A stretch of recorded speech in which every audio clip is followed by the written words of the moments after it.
ताहि जाते भये अरहंतादि महा। जो विद्यादि सागर सुधी, जो विद्यादि सागर सुधी गुरु हैं हितैषी। शुद्धात्म में निरत नित्य हितोपदेशी। वे पाप ग्रीष्म ऋतु में जल हैं सयानी।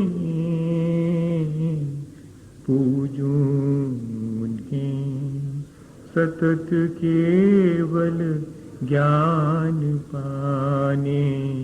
पूजूं उन्हें सतत केवल ज्ञान पाने। बोलिए भगवान महावीर स्वामी की, आचार्य कुंद कुंद स्वामी की, आचार्य गुरुवर विद्यासागर मुनि महाराज की।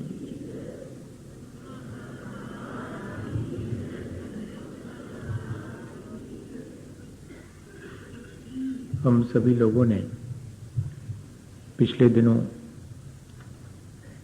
अपने जीवन की विविधता और इस संसार की विचित्रता, इन दोनों बातों को जानने के लिए एक प्रक्रिया, एक विचार की प्रक्रिया शुरू की थी। और हमने ये बहुत अच्छे से समझ लिया है कि हमारे जीवन में जो भी घटित होता है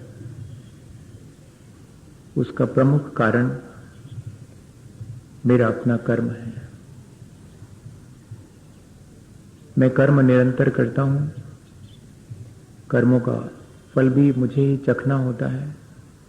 और इतना ही नहीं, कर्मों का फल चखते समय मेरी जो असावधानी है, मेरी जो गाफिलता है, मेरी जो अज्ञानता है, वो मुझे और नए कर्म बंधन के लिए मजबूर कर देती है। कर्म सिर्फ एक भौतिक प्रक्रिया नहीं है, कर्म एक मानसिक, भावनात्मक और आध्यात्मिक प्रक्रिया भी है। कर्म दोनों तरह के किए जा सकते हैं। संसार बढ़ाने वाले कर्म भी, जो अत्यंत सांसारिक होते हैं, और संसार से पार होने के कर्म भी किए जाते हैं, जो कि आध्यात्मिक होते हैं।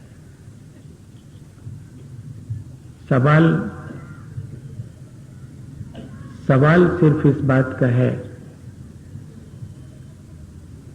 कि मुझे संसार बढ़ाने वाले कर्म चुनना है या कि संसार से पार होने के कर्म चुनना है। कोई भी संसार में शरीर धारण करने वाला ऐसा नहीं है जो कर्म न करे। कर्म सबको करना पड़ते हैं।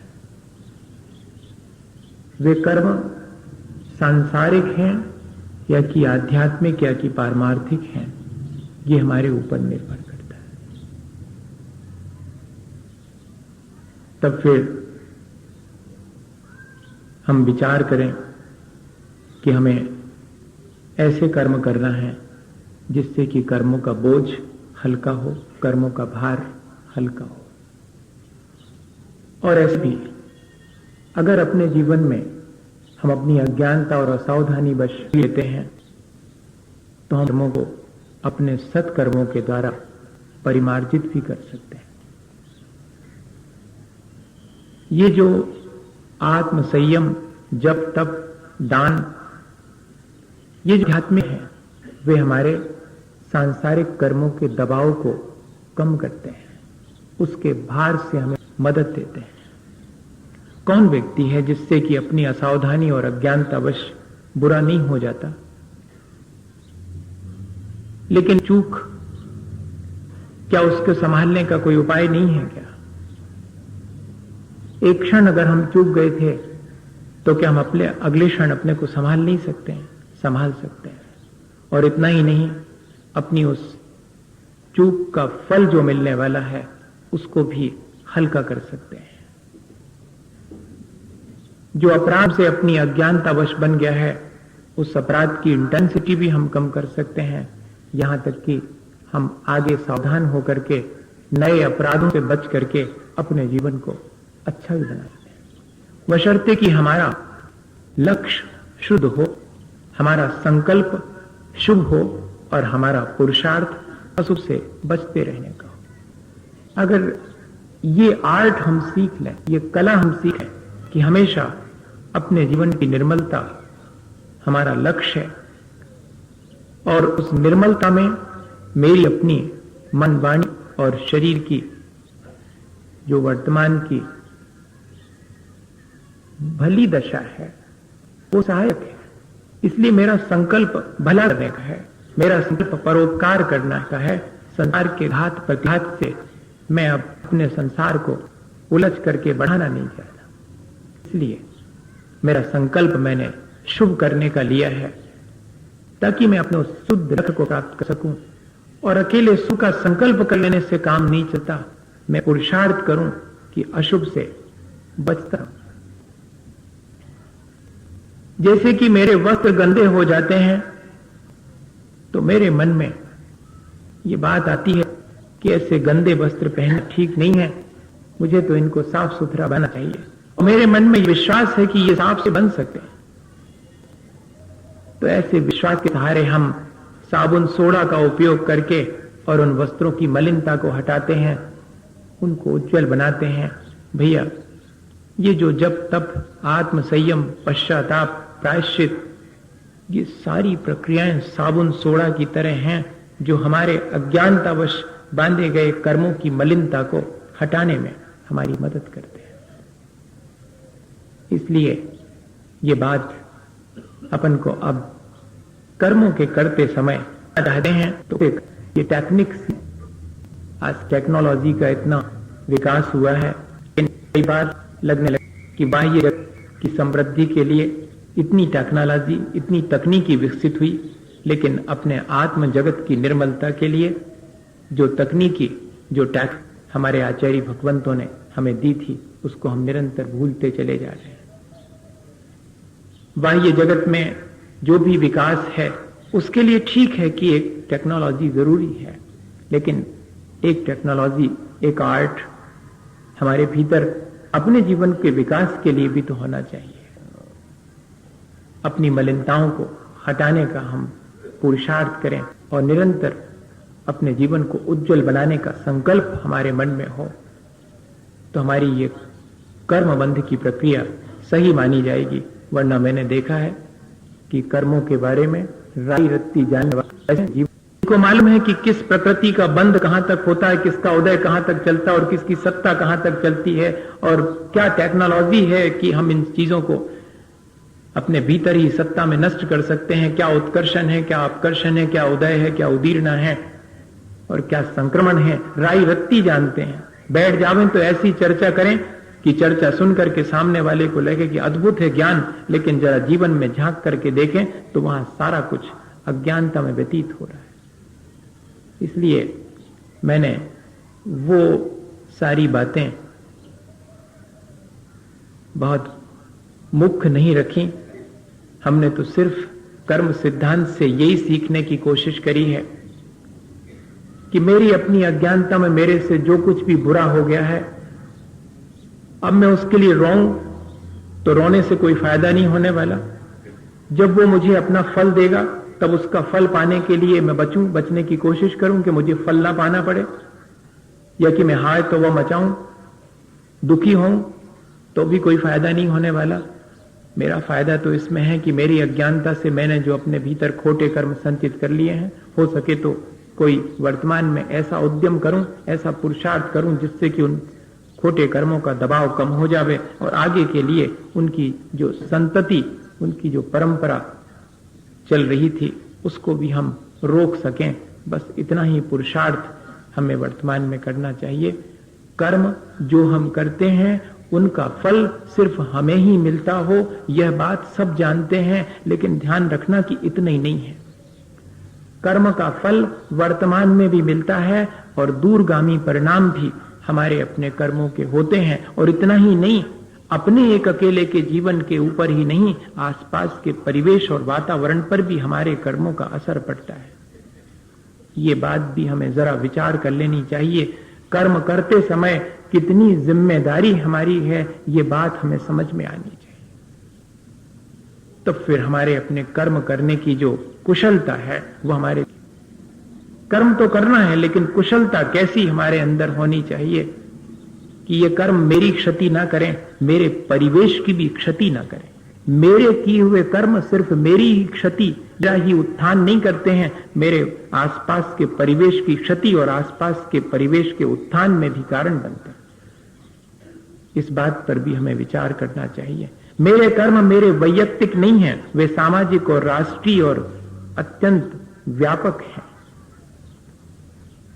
जैसे अपन सब जानते हैं कि अगर परिवार में कोई एक व्यक्ति धर्मात्मा है, तो उस परिवार की विश्वसनीयता, उस परिवार के प्रति लोगों के मन में प्रशंसा का भाव, उस परिवार की प्रामाणिकता, इन सारी चीजों में बढ़ोतरी होती है कि नहीं होती? एक व्यक्ति परिवार में धर्मात्मा है तो सारे परिवार को उसका फल मिलता है या नहीं मिलता है? सबको उसकी प्रशंसा और उसकी विश्वसनीयता का लाभ मिलता है कि नहीं मिलता? आज हमें किस चीज का लाभ मिल रहा है? आज हमारे साथ एक चीज सबसे बड़ी जुड़ी है कि हम अपने आचार्य महाराज के शिष्य हैं। उनकी उस त्याग तपस्या का फल हमें भी मिल रहा है कि नहीं मिल रहा है? जहां जाते हैं वहां पर लोग श्रद्धा की दृष्टि से देखते हैं, भैया उनके शिष्य हैं। हमने अभी कुछ भी नहीं किया, हमने आपसे कोई अभी बात भी नहीं की है, लेकिन इसके बावजूद भी और उसका फल मिलता है कि नहीं मिलता? ये सामने उदाहरण है अपने, कोई ऐसी चीज नहीं है, सबके देखने में अनुभव में आती है। और इतना ही नहीं है, एक मछली सारे तालाब को गंदा करती है, इसका भी उदाहरण सबके सामने है कि अगर दुर्योधन को थोड़ी सी राज्य की लोलुपता नहीं होती तो युद्ध नहीं होता। और एक अकेले गांधी जी को अहिंसा और सत्य का पालन करते हुए देश को स्वतंत्रता नहीं मिलती अगर उनके शुभ कर्म का सबको फल नहीं मिलता। तीर्थंकर अपने आत्मा का खुद कल्याण करते हैं, लेकिन तीर्थंकर की दिव्य ध्वनि को सुन करके चतुर्विद संघ अपना कल्याण कर लेता है। हमारे किए हुए कर्म दूसरे के उत्थान और पतन दोनों में जिम्मेदार होता है। माता पिता के अपने जैसे कि धन संपत्ति अपने बेटे को मिलती है, इतना ही नहीं समझना, माता पिता का कर्ज भी बेटे को ही चुकता करना पड़ता है। दोनों ही स्थितियां हैं। उनके किए हुए भले और बुरे कर्मों का असर आने वाली संतति पर भी पड़ता है। इतनी सावधानी का काम है कर्म करना। सिर्फ हमारे ही अपने जीवन को बेमुश्किल में नहीं डालते हैं या हमारे जीवन का उत्थान नहीं करते हैं, वे हमारे आसपास के परिवेश को भी प्रभावित करते हैं। ये बात हमारे ध्यान में बनी रहे। तब फिर कैसे कर्म करना है, ये अपने मन में अपने आप ही विचार आना शुरू होगा। ये सारी चीजें ध्यान में रख के अब अपन थोड़ा सा आज आगे बढ़ते हैं। एक छोटा सा उदाहरण देख लें और फिर उसके बाद अपने को समझना यह है कि मैं जिन कर्मों का फल भोग रहा हूं वो मैंने किन भावों से बांधे होंगे। आज अगर मेरी अज्ञानता ज्यादा है, मेरा ज्ञान ढक गया है, या कि मेरा अपना विजन क्लियर नहीं है, मेरे अपने जीवन में बहुत सारी गड़बड़ियां हैं, तो उन सब की जिम्मेदारी मेरे अपने पूर्व के किए हुए परिणाम हैं। ये मुझे अगर मालूम पड़ जावे कि कौन से वाले परिणाम से मुझे कैसे वाले कर्म का बोझ ढोना पड़ता है, तो फिर मैं उसको बोझ को हल्का करने के लिए वैसे परिणाम ना करूं। बहुत आसान सा तरीका है।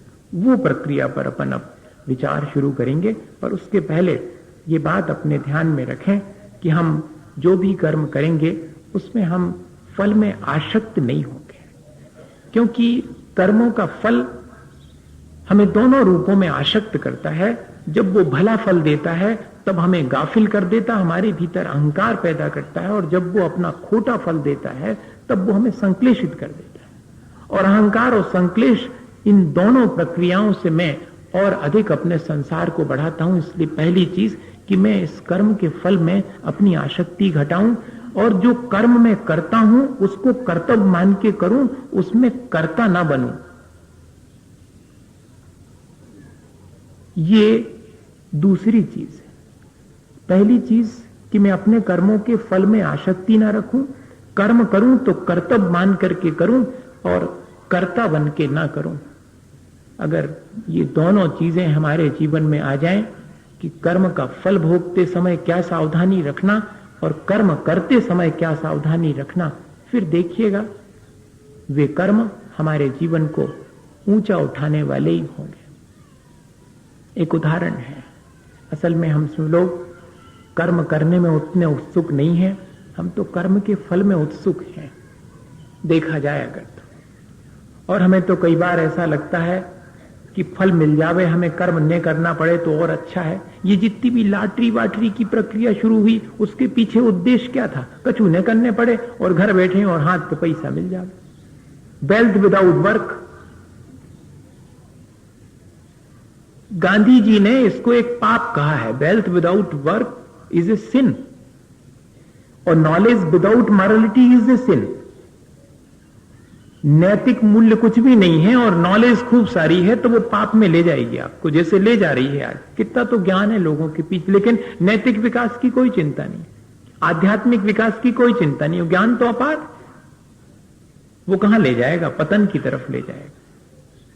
ये जो अकर्मण्यता है, कर्म नहीं करने की जो प्रवृत्ति है, लेकिन फल की आकांक्षा बहुत, और इतने ही नहीं, खोटे कर्म करके भले फल की आकांक्षा, ये संसार बढ़ाने वाली। इसके लिए एक उदाहरण अपन समझ ले। कितने तरह के लोग हैं और अपन उसमें से कौन से प्रकार के हैं, ये जरा सा विचार कर ले। एक वे लोग हैं जो कि कर्म तभी करते हैं जब ये तय हो जावे कि फल क्या मिलेगा। असल में ये फल में ज्यादा रुचि रखते हैं, कर्म में रुचि नहीं रखते हैं। ऐसा जीवन में अपने भी कभी कभी मन में आता होगा कि करना ना पड़े और उसका फल मेरे मन मुताबिक मुझे मिल जाए। दूसरे और अच्छे लोग हैं उससे, जो ये कहते हैं कि मैं तो अपना कर्म करूंगा, मेरा कर्तव्य है, और जब मैं अपना कर्तव्य बखूबी करूंगा तो उसका फल भी पाऊंगा। अब मुझे उस फल को लेकर के चिंतित होने की क्या आवश्यकता है? भले कर्म का फल भला मिलता है, बुरे का फल बुरा मिलता है। अब मुझे इसमें ज्यादा चिंतित होने की भी आवश्यकता है? ऐसा होता कि भैया कभी कभार बुरे कर्म का फल भी अच्छा मिल जाता है, या कि अच्छे कर्म का भी बुरा फल मिल जाता है। ऐसा अगर कुछ नियम होता तो फिर जरा चिंता की बात थी। और तीसरे प्रकार के लोग थोड़े और निश्चिंत हैं। वो तो ये कहते हैं कि मैं तो कर्म करता हूं, फल तो भगवान पर छोड़ता हूं। ये भक्त किस्म के लोग होते हैं। और दूसरे किस्म के लोग गृहस्थ हैं, और पहले किस्म के लोग अकर्मण्य हैं। अकर्मण्य व्यक्ति कहेगा कि मैं तो कर्म तभी करूंगा जब मुझे फल मिलने की तय कर दो आप कि ये फल, बल्कि मुझे पहले ही फल दे दो, फिर बाद में देखेंगे, काम तो बाद में करेंगे। पैसा पहले धर दो, तुम्हारा काम हो जाए, फिर बयाने कर दें, पैसा रखो पहले। ये क्या है? ये आज अकर्मण्यता की तरफ ले जाने वाली प्रक्रिया शुरू हो गई कि नहीं हो रही? अवार्ड पहले, वर्क बाद में। गृहस्थ सिर्फ इतना मान के कर्म करे कि उसका कर्तव्य है, अच्छा करूंगा अच्छा फल मिलेगा, बुरा करूंगा बुरा फल मिलेगा। भक्त व्यक्ति थोड़ा और निश्चिंत रहता, वो कहता मैं तो अपना कर्म करता हूं, बाकी मैं सब भगवान पर छोड़ता हूं, वो जाने। हालांकि भगवान इस प्रपंच में नहीं पड़ता, लेकिन मेरी श्रद्धा, मेरी भक्ति मुझे निश्चिंत करने के लिए ये अच्छा उपाय है कि वो जाने मैं तो निश्चिंत हूं, मुझे काहे को चिंता करने की बात। जैसे बच्चे लोग कहते हैं कि भैया मुझे क्या चिंता करना है, कैसे कमा रहे, क्या कर रहे हैं, पिताजी जाने। और चौथे प्रकार के वे हैं जो थोड़े और ज्यादा ज्ञानी हैं, जो ये कहते हैं कि कर्म मैं करूंगा, मुझे उसके फल की कोई आकांक्षा नहीं है। ऐसा निष्काम कर्म करने वाले तो बहुत विरले साधु जन, जिनको स्थित प्रज्ञ कहते हैं, जो अपने कर्म के फल में समता धारण करते हैं, जो अच्छा फल मिलने पर एक्साइट नहीं होते और बुरा फल मिलने पर डिप्रेस नहीं होते और साम भाव से अपना कर्म करते चले जाते हैं। ऐसे विरले ही हैं। हम भी कभी ऐसा कर्म करके देखें। और पांचवें प्रकार के और हैं जो न कर्म करते हैं और न कर्म का फल चाहते हैं, जो कहते हैं ना तो मैं कर्म करता हूं, न मुझे कर्म के फल की आकांक्षा है। ऐसे या तो बहुत पहुंचे हैं या फिर एकदम निठल्ले हैं। अब ये डिसाइड कौन करेगा? ये तो उनके अपने परिणाम डिसाइड करेंगे। सांसारिक कार्यों को नहीं करना और उनके फल की आकांक्षा भी नहीं रखना, ये तो बहुत पहुंचा हुआ व्यक्ति हो सकता है, और या फिर निठल्ला आलसी व्यक्ति हो सकता है, जो कि अपने जीवन के लिए कोई कर्म ही ना करे और उसके फल के प्रति भी और अज्ञानी बना रहे। अब हमें इन पांच में से कौन सा होना है, ये विचार स्वयं करना चाहिए। कर्म तो सभी कर रहे हैं, फल की आसक्ति पूर्वक भी कर रहे हैं और सहज भाव से भी कर रहे हैं। अच्छा करूंगा तो अच्छा फल मिलेगा। और कुछ लोग हैं जो कि कर्म के फल के समय समता भाव भी धारण करते हैं। सबसे बढ़िया तो यही है कि मैं या तो कर्म के फल को भोगते समय समता भाव धारण करूं, और या फिर जो है हमेशा शुभ कर्म करने के लिए तैयार रहूं, चाहे मेरे खोटे कर्मों का फल मुझे तकलीफ भी पहुंचाए, तब भी मैं अपने स्वधर्म, अपने आत्म धर्म में लगा रहूं, अपने कर्तव्य का पालन करता रहूं। या तो ऐसा कर लें और या फिर जो है समता भाव धारण कर लें, तो कर्मों पर विजय आसानी से हो सकती है। थोड़ा सा विचार अब मुझे इस बात पे करना है कि कितने तरह के कर्म हैं जो कि मुझे मेरे जीवन को निर्मित करने में अपना पार्ट अदा करते हैं। उनका अपना कितना हाथ है मेरे इस जीवन में। तो कुछ कर्म ऐसे हैं जो कि मेरे शरीर के आकार प्रकार और रंग रूप का निर्धारण करते हैं। कुछ कर्म ऐसे हैं जो मुझे ऊंचे और नीचे होने का भाव मेरे अंदर उत्पन्न करने में कारण बनते हैं कि मैं ऊंचा हूं या कि मैं नीचा हूं। इसके लिए भी मेरे अंदर कुछ कर्म हैं जो निमित्त बनते हैं। कुछ कर्म हैं जो मुझे शरीर में कितने समय तक किस शरीर में रुके रहना है इस बात को निर्धारित करने में कारण बनते हैं। ऐसे भी कर्म हैं। कुछ कर्म हैं जो मेरी चेतना को, मेरी श्रद्धा को, मेरे आचरण को विकृत करने वाले हैं, उसमें कारण बनते हैं। वो भी कर्म मेरे भी 8 प्रकार के कर्म हैं। और कुछ कर्म और हैं जानते हैं। आचार्य भगवंतों ने इन्हें नाम दिए हैं। ढकने वाला, मेरी अज्ञानता को बढ़ाने वाला ज्ञानावर्णी कर्म है। मेरे नदी को कम और ज्यादा बनाने वाला, मेरे अपने सामान्य प्रतिभास को कम दर्शनावर्णी कर्म है। मेरे सुख दुख में निमित्त बनने वाला वेदनी कर्म है। मेरी चेतना को, मेरी श्रद्धा को, मेरे आचरण को विकृत कर देने वाला मोहनी कर्म है।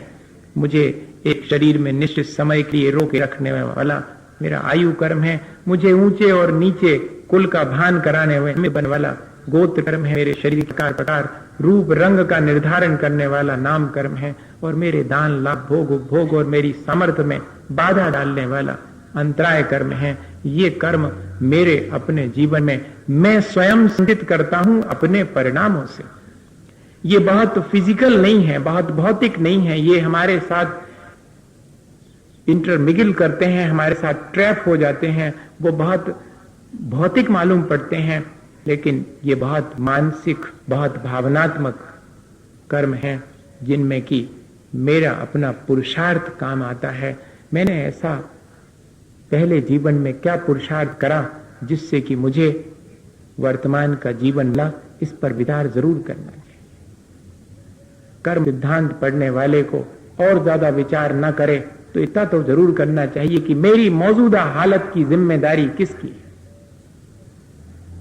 मेरी मौजूदा स्थिति के लिए मेरी कौन सी दशा जिम्मेदार रही होगी पहले, और आज वर्तमान की भाव दशा कैसी है, जिससे कि मैं अपने आगामी का निर्धारण अपने हाथ से करूंगा।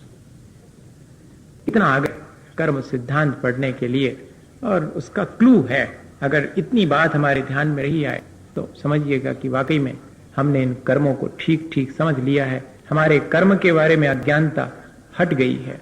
वरना तो इस संसार में कर्मों से पार पाने वाले बहुत विरले ही हैं। कर्मों से पार पा पाना इतना आसान नहीं है। हमारे ही अपने कर्मों से हम पार नहीं पा पाते। तो देखें, एक एक करके अपन देखेंगे कि कौन सी भाव दशा है जो मेरे इस जीवन के लिए कारण बनी हुई है। मेरे ज्ञान में कमी है, मेरा अज्ञान बहुत है, कोई तो बात होगी। मेरे पास किताब नहीं होगी शायद, इसलिए मेरा ज्ञान कम है। मुझे कोई पढ़ाने वाला ठीक मिला, इसलिए मेरा ज्ञान कम है। मुझे जरा अच्छा स्कूल नहीं मिला है, इसलिए मेरा ज्ञान कम है। कुछ फैसिलिटीज नहीं मिली हैं, इसलिए मेरा ज्ञान कम है। बहुत से कारणों पर हमारा ध्यान जाता है। सो ठीक है भैया, किसी के पास पुस्तक नहीं है, पर कई लोग ऐसे हैं जिनके पास पुस्तक नहीं होती पर फिर भी ज्ञान बहुत होता। कई लोग ऐसे हैं जिनको कि ठीक ठीक गुरु नहीं मिला है। द्रोणाचार्य नहीं मिल पाए थे एकलव्य को, लेकिन फिर भी धनुर्विद्या तो उसने सीख ली थी। तब फिर मैं कैसे मानूं कि गुरु के नहीं मिलने पर मुझे ज्ञान नहीं होगा, या कि किताब के नहीं मिलने पर मुझे ज्ञान नहीं हुआ है, और या कि मुझे कोई अच्छा स्कूल नहीं मिला पढ़ने के लिए, मुझे बहुत छोटे स्कूल में पढ़ रहा हूं मैं। आज तो सब यही सोचते हैं कि बड़े स्कूल में पढ़ूंगा, बड़े कॉलेज में पढ़ूंगा, कोई बड़े इंस्टीट्यूशन में पढ़ूंगा तो बहुत ज्ञानवान हो जाऊंगा। सोच तो हमारा ये है, लेकिन ये सारी चीजें बहुत बाहरी हैं। मेरे ज्ञान और अज्ञान को निर्धारित करने वाली ये चीजें नहीं हैं, ये बहुत बाह्य हैं। अगर है भी तो मेरे भीतर मेरे अपने परिणाम मेरे ज्ञान और अज्ञान को निर्धारित करते हैं कि कितना मेरा ज्ञान का क्षयोपशम होगा और कितना मेरा अज्ञान। ये दोनों चीजें कौन निर्धारित करता? मेरे अपने परिणाम निर्धारित करते हैं। आचार्य भगवंतों ने एक सूत्र लिखा, तत्पदोष निन्नौ मात्सर्यांतराया साधनोपघाता ज्ञान दर्शनावरण योग। ज्ञान पर आवरण और दर्शन पर आवरण लाने वाले, उसको कम करने वाले, ये जो ज्ञानावरण और दर्शनावरण कर्म है जो हमारे साथ हम खुद ट्रैप कर लेते हैं, हम खुद उनको अटैच कर लेते हैं, उनके पीछे भाव दशा क्या है? प्रदोष, किसी के ज्ञान की कथा करते समय, जैसे कि ज्ञान की चर्चा चल रही है, बैठे बैठे सुन तो रहे हैं, लेकिन भीतर ही भीतर ईर्ष्या का भाव है। कोई ज्ञान की अच्छी बातें कर रहा है और उसकी बातें सुन भी रहे हैं, लेकिन प्रशंसा का तो एक शब्द मुंह से नहीं है। न मन में प्रशंसा का भाव है, बल्कि उल्टा मन में ईर्ष्या का भाव चल रहा है। अगर तो मानिएगा कि हमारे ज्ञान को हम अपने हाथ से खुद ढक रहे हैं, अपने अज्ञान का इजाफा हम खुद अपने हाथ से बढ़ा रहे हैं। कि कुछ भी नहीं देख आ रहा, क्या तो नहीं किया मैंने, मैं तो धर्म में बढ़िया बैठा था, मैं तो सुनने गया था ज्ञान की बातें, लेकिन मेरा अज्ञान और बढ़ गया। बढ़ेगा कैसे नहीं, क्योंकि भाव दशा तो उस ज्ञान की कथा के समय, ज्ञान की कथा करने वाले से और उस सच्चे ज्ञान से आपके मन में ईर्ष्या का भाव था, प्रशंसा का भाव नहीं आना। जहां प्रशंसा की जानी चाहिए थी ज्ञान की, हमने ज्ञान की प्रशंसा नहीं करी, बल्कि उससे हमने द्वेष और कर लिया। हमारा ज्ञान ढक गया, हमारे बढ़ोतरी हो गई। किसी नहीं है, नहीं जानता हूं, ऐसा कह देना पुस्तक और गुरु के बारे में। पुस्तक मांगने पर कहना कि नहीं है, पूछने पर कहना मुझे नहीं मालूम। आपने ये ज्ञान कैसे प्राप्त किया? बड़ा अच्छा ज्ञान है आपका, मैंने खुद अपने द्वारा अर्जित किया।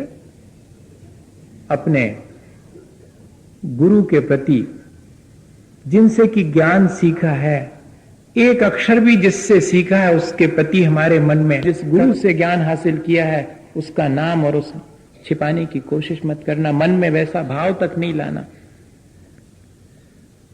वरना हमारे ज्ञान में कमी आती है। आचार्य महाराज सुनाते हैं कोई घटना कि किसी महाराज के जीवन में ऐसा हुआ, उनका ज्ञान का क्षयोपशम इतना बढ़ गया कि गुरुजी से भी ज्यादा हो गया। अब उनको इस बात में शर्म आने लगी। लोग पूछते थे जबकि आपका इतना उत्कृष्ट ज्ञान, तो उनको इस बात में शर्म आने लगी कि कैसे कहें कि इन गुरुजी से सीखा, भी तो बिल्कुल ही बुद्धू हैं, उनका नाम बता करके हमें क्या मिलने वाला। नहीं, मैंने अपने पुरुषार्थ से इस ज्ञान को अर्जित किया है। ऐसा अहंकार उनके भीतर आ गया और अपने गुरु का नाम छिपा लिया और गुरु के प्रति अभिनय का भाव आ गया। उसका परिणाम उनके जीवन में ही देखने में आ गया कि इतना कुंदन सा शरीर था, वो धीरे धीरे पूरा ब्लैकिश होता चला गया जीवन में। लेकिन वो ज्ञान ऐसा नहीं था, थोड़ी असावधानी हो गई, इसलिए ऐसी स्थिति बन गई। लेकिन जैसे ही उनके शरीर में परिवर्तन होना शुरू हुआ, उनका ध्यान चला गया और उनको अपनी गलती का एहसास हुआ। तो कहते हैं कि अत्यंत पश्चाताप किया, गुरु के चरणों में जाकर के माफी मांगी और कहते हैं कि कुछ दिनों के अंदर उनका शरीर ज्यों का त्यों हो गया। भैया, अपने किए हुए कर्मों का तुरंत भी परिणाम मिलता है और दूरगामी परिणाम भी होता है। बहुत सावधानी की आवश्यकता है। अरे भाई, अपन ने ज्ञान हासिल कर लिया है तो जिस पुस्तक से हासिल किया है, जिन गुरुजनों के चरणों में बैठ के हासिल किया है, उनकी कृतज्ञता। लेकिन उन क्षणों में मेरा अहंकार मुझे शांत नहीं बैठने देता। मुझे याद है, खुद सतना वाले आके बैठे हैं, बात होती थी और सैकड़ों लोग बैठे हुए हैं और प्रश्नोत्तरी के दौरान एक के बाद एक प्रश्न आते चले जा रहे हैं और मैं जवाब देता चला जा रहा हूं आचार्य महाराज का स्मरण करके। और एक प्रश्न उसके बीच में ऐसा आया कि अद्भुत है आपका ज्ञान, इस क्षण में तो ऐसा लग रहा है कि जैसे आपके जिह्वा पर सरस्वती आके बैठ गई।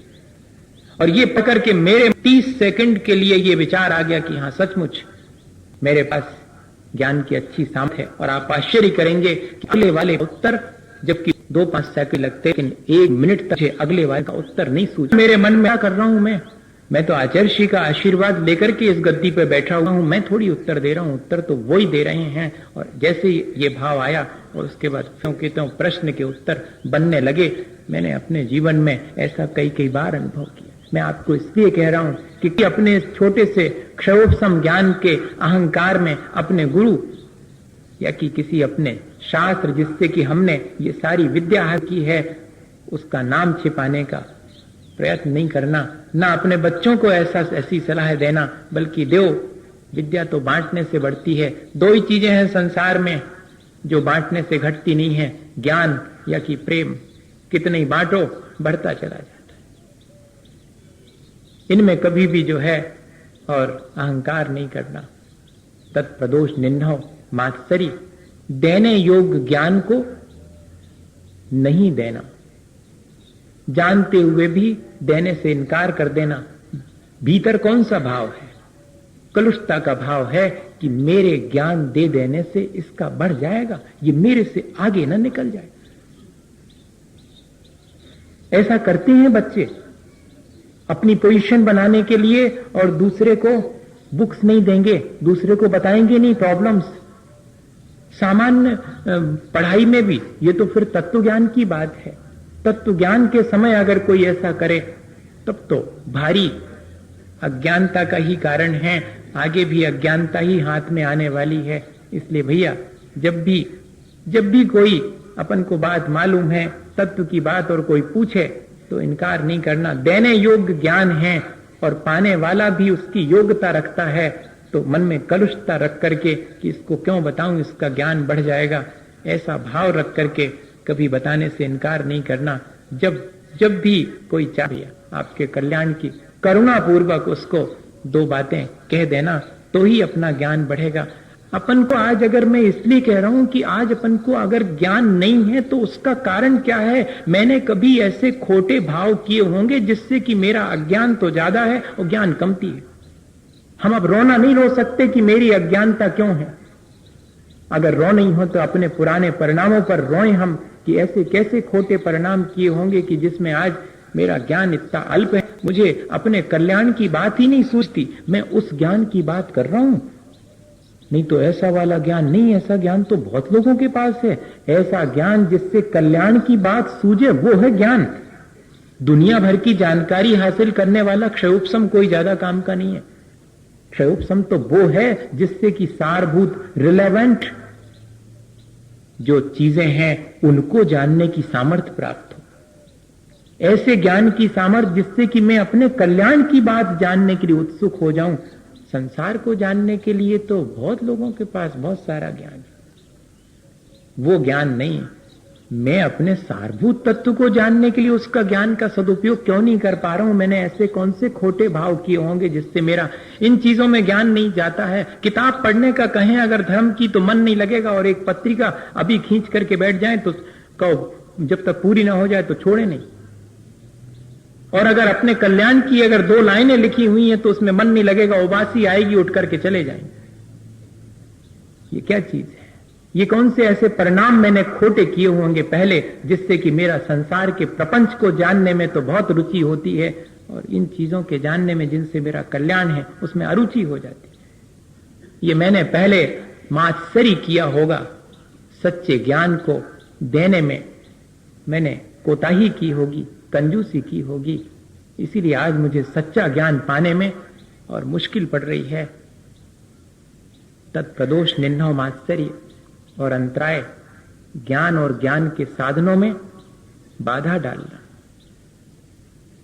ये भी अपन वर्तमान में विचार करें कि कहीं ऐसा तो नहीं कि मैं दूसरे के सच्चे ज्ञान में बाधा डाल रहा हूं।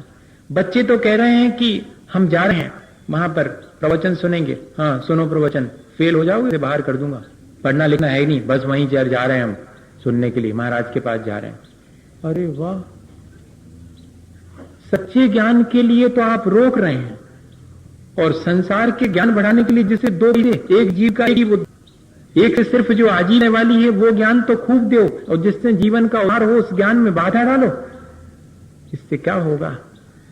इससे जो है मेरे ही अज्ञान बढ़ेगा, मेरे ही ज्ञान को ढकने वाला काम कर रहा हूं मैं। अगर कोई सम्यक ज्ञान की प्राप्ति की लालयत है तो कभी उसमें बाधा मत डालना। जाओ पढ़ो। हमारी दादी हमें 10 पैसे देती थी अपनी अलमारी साफ करवाने की। हाँ, यहां पर है एक अम्मा जी, वो बिल्कुल दादी जैसी लगती, उनको देख करके मुझे याद भी आ जाती दादी। मैंने उनसे कहा भी था,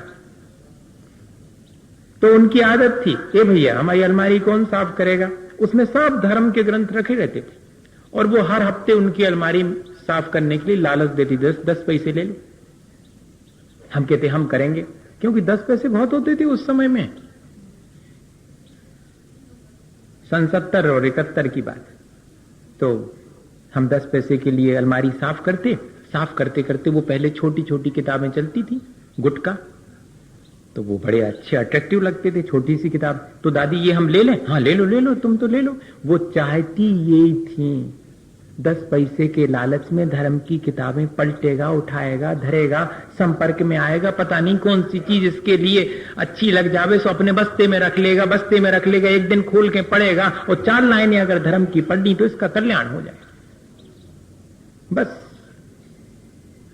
ये ललक है अपने भीतर या नहीं है? आज मैं ये कहना चाह रहा हूं, अपने बच्चों के प्रति और अपने परिवारजनों के प्रति ऐसी ललक है अपने भीतर कि 4 लाइनें ये पढ़ लेगा अपने कल्याण की तो इसका कल्याण हो जाएगा। इसको कैसा उपाय करूं जिससे कि थोड़ा सा समय अपने कल्याण की बातें सीखने में भी लगाए। दिन भर जो है वहां लगा रहता है संसार की चीजें जानने के लिए, डिस्कवरी चैनल पर 2 घंटे से बैठा हुआ है, लेकिन डिस्कवर करना है अपने आप को, अपने चेतना को, इसके लिए कभी कोई समय नहीं है। ठीक है वो नॉलेज खराब नहीं है भैया, लेकिन उसके साथ साथ इसका कॉम्बिनेशन भी तो होना चाहिए, इस आत्मज्ञान की ललक भी तो होनी चाहिए। नहीं तो कल के दिन हमारा अज्ञान बढ़ता चला जाएगा। आप ये नहीं सोचना कि आज वर्तमान में बहुत बच्चे बहुत ज्ञानवान हैं, बहुत बातें जानते हैं, कितना क्षयोपशम है, कितने बढ़िया है उनका। ये ज्ञान की क्षयोपशम की बात नहीं कर रहा हूं, ऐसा क्षयोपशम तो बहुत मिल जाएगा फोकट में। ज्ञान का वो क्षयोपशम जिससे कि हम रिलेवेंट रियलिटी को जान सकें, जो सारभूत सच्चाई है उसको जान सके। और सारभूत सच्चाई तो 7 तत्व ही हैं। इनको जानने में हमें जो सामर्थ्य प्राप्त होती है, उस सामर्थ्य को प्राप्त करने के लिए परिणाम संभालना चाहिए। ये भैया वो उसकी तरफ ध्यान आज उन्होंने इधर रख दिया, इधर की जगह पर। और दो कारण और बचे, तत्प्रदोष निंदा मात्सरी, अंतराय, आसाधना और उपघात। ज्ञान का अनादर कर देना और ज्ञानी का अनादर कर देना, वाणी से और शरीर से। वचन का चल रही है, कोई बात अच्छी लग भी रही है, लेकिन कुछ नहीं है, सब ठीक है, सब ऐसे बिल्कुल सांसारिक बातें कर रहे हैं। काहे में धर्म है कछु, तत्व की तो चर्चा नहीं करी। ले इतने में वाणी से या शरीर से, वहां मन ही मन में ईर्ष्या करी थी प्रदोष में, और यहां वाणी और शरीर से आसाधना कर दी। बाजू वाले से चर्चा में लग गए, अच्छी वचन का चल रही है, लेकिन अपन बाजू वाले से सटे हैं। हाँ, उसमें लिखा हुआ है कि धर्म चर्चा चलते समय और दो लोग आपस में इशारा करें या वाणी से कुछ कहना शुरू कर देवें, तो समझना यही तो आसाधना है ज्ञान की। ये बहुत हो जाती है, देख लो आप। और उपघात, सच्चे ज्ञान का नाश ही कर देना, अर्थात उसे अज्ञान कह देना, ये उपघात है। जो धर्म की बात है उसको तो अज्ञान कह देना, और जो संसार बढ़ाने वाली बात है ये ज्ञान है। सम्यक ज्ञान को तो ज्ञान नहीं कहेंगे और मिथ्या ज्ञान को ज्ञान कह रहे हैं। इस तरह हमने सम्यक ज्ञान की प्रशंसा नहीं की और उसकी आसाधना के साथ साथ उपघात कर दिया, उसका नाश ही कर दिया। पहले तो अनादर किया तो फिर बाद में उसको नष्ट कर दिया। अब बताइएगा कि हमें अपने जीवन में कैसे सच्चा ज्ञान प्राप्त होगा। तो भैया, अगर हमें सच्चा ज्ञान प्राप्त नहीं हुआ है तो उसकी जिम्मेदारी किसी किताब की नहीं है, किसी गुरु की नहीं है, और ना किसी स्कूल और कॉलेज की है। उसकी जिम्मेदारी मेरे अपने भावों की है। मुझे अपनी जिम्मेदारी समझनी चाहिए। मेरे अपने परिणाम मुझे इन सब चीजों से वंचित रखते हैं, और यदि मैं अपने परिणाम संभाल लूं तो ये सच्चा ज्ञान और सच्चा ज्ञान पाने की सामर्थ्य मेरे भीतर है। मैं उस सामर्थ्य को बढ़ा सकता हूं। उस सामर्थ्य को ढकने वाले जो भाव हैं उन सब से मैं बचूं, ऐसे कर्म ना करूं जिससे कि मेरा सच्चा ज्ञान ढकने की सामर्थ्य, अनंत ज्ञान की सामर्थ्य मेरी ढक गई है। मैं अब अपने परिणाम संभाल करके अपने उस अनंत ज्ञान की सामर्थ्य को प्रकट करूं, ऐसा कर्म करूं जिससे कि मुझे ऐसी सामर्थ्य प्राप्त हो। इसी भावना के साथ बोले आचार्य गुरुवर विद्यासागर मुनि महाराज की। हे गुरुवर शाश्वत सुख दर्शक, यह नग्न स्वरूप तुम्हारा है। जग की नश्वरता का सच्चा दिग्दर्शन करने वाला है। जब जग विषयों में रचे पथिकर, काफिल निद्रा में सोता हूँ। अथवा वह शिव के निष्कंटक बत में विषकंटक बोता हूँ।